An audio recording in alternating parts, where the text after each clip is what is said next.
asalaamaaleykum mbokk yi ni suivre si Daaray Technologie ñu ngi leen di gërëm te di leen jaajëfal donc dal leen ak jàmm si seen nouvelle vidéo alors tey jii ñu war a jàng toujours sur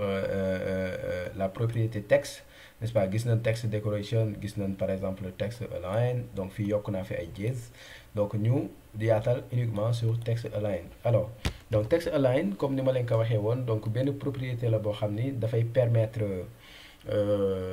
n'est-ce pas daal di aligner par exemple benn texte mais il la aligne verticalement comme son nom l'indique vertical align alors mën na jël ay valeurs yu bëri donc comme par exemple la valeur super donc valeur super bu dee da nga ko utiliser par exemple day jël élément bi maanaam li nga sélectionné mu xaw ko yéegal tuuti ci kaw donc loolu mooy super n'est-ce pas bon am na ñoo xam dañuy utiliser par exemple bu dee texte la ñu utiliser text top donc mën na jël tout la valeur text top à ce niveau là donc text top bon on peut dire que par exemple c'est la même chose que super mais on peut dire texte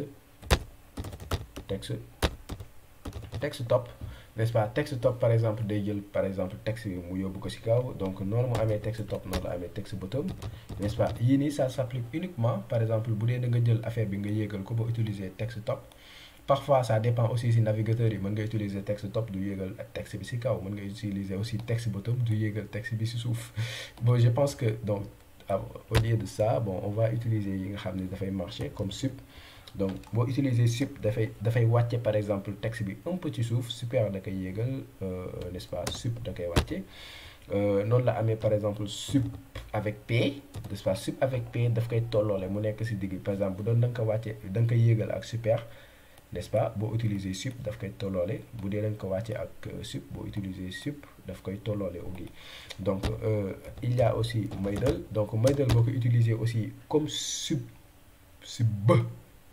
comme sub la daf koy xaw a wàcce ci suuf mais middle tuuti la koy wàcce donc alors que sub daf koy wàcce donc lu bëri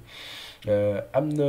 aussi bon texte top bon aussi comme ni ma ko waxee woon bon je pense que mën nañ ko ci dolli texte top am na texte bottom donc fii je fais comme ça texte bottom donc ça dépend si navigateur yi am na baseline aussi baseline day permettre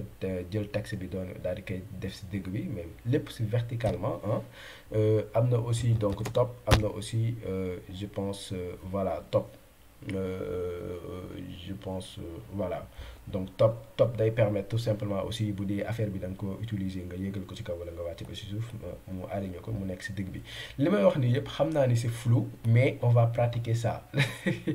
alors donc damay créer fii juste par exemple benn BR ma daal di def un séparateur CTRL C CTRL V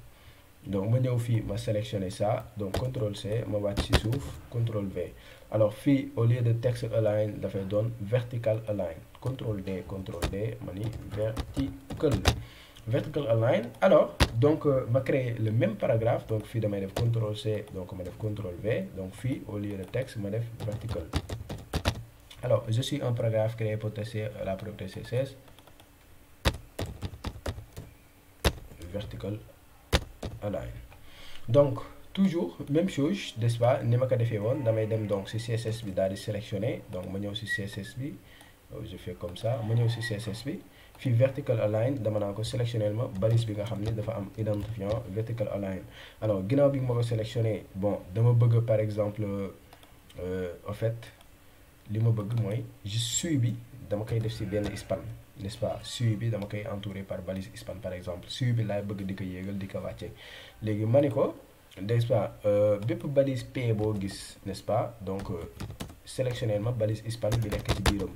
n'est-ce pas balise span yi nga xam ni mu ngi ci biir balise P sélectionner ma ko ginnaaw bi ma ko sélectionner n'est-ce pas fii suis bi lay sélectionner parce que balise suis bi span bi moo nekk ci biir balise P bi donc suis bi lay sélectionner alors boo ma sélectionner suis bi non seulement couleur am donc changer ma ko pour que ma def ko couleur verte par exemple après nga defal ma ci un super bon texte vertical align super donc fii bu ma defee vertical align en fait 2 points contrôle espace di nga gis ni voilà yi ma leen doon wax middle sub super text bottom text top etc. yëpp mën nga ko utiliser. Donc fii je vais utiliser tout simplement yi ngeen di gis ni ay préfixe vendeur lan koy woowee. Donc yëpp ne vous en faites pas dinañ si ñëw dinañ jàng lan mooy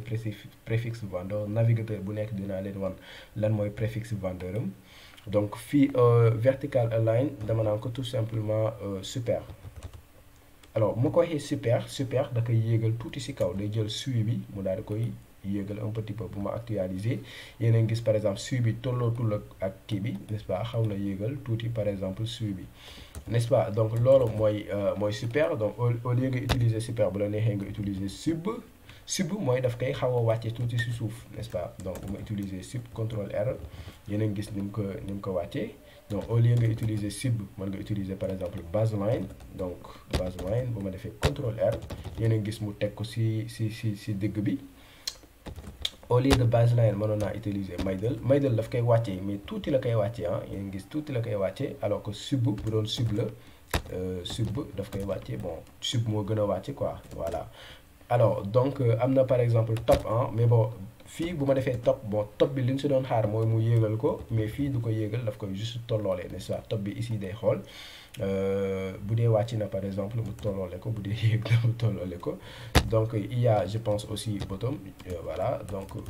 même effet que top voilà. Nous on va laisser tout simplement le super. Donc fii bu ñu actualiser mu daal di ko yéegal. Alors donc comme ces genres de trucs là bon souvent quand je travaille avec vertical align j'utilise uniquement par exemple sub n'est-ce pas. Donc pour wàcce ko sub pour tolloole sub pour tolloole et baseline aussi pour tolloole. Donc uniquement ces trois là. Bien vrai que y en a beaucoup, on peut utiliser donc plusieurs pour utiliser cela. Donc fii je vais laisser par exemple le sub mooy mu yéegal ko ci kaw sub moo wàcce ko tuuti n'est-ce pas. Super boo ko bëggee yéegal mën nga utiliser super n'est-ce pas fii mu yéeg. Donc voilà lii rek laa leen bëggoon a wan ci vertical align n'est-ce pas. bu leen bëggee def ce genre de truc là bon yéen a ngi fàttaliku balise am na balise sub ak balise sup n'est-ce pas. Lan mooy balise sup par exemple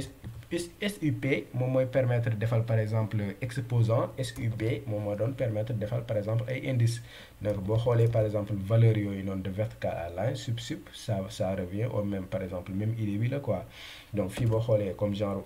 exposant ngay defar boo ko joxee par exemple sup mu def comme genre indice tout simplement. Alors donc vertical align mu ngi noonu. Si vous avez d'autres questions par rapport avec vertical align n'hésitez pas de m'écrire en commentaire. Je me ferai un plaisir de faire vidéo si ce n'est pas très clair, mais je pense que c'est assez clair parce qu'il n'y a pas beaucoup de choses à voir ici à part par exemple juste les valeurs de vertical align. Donc ma jox leen rendez-vous si beneen vidéo ñu jàng la propriété CSS text align laster.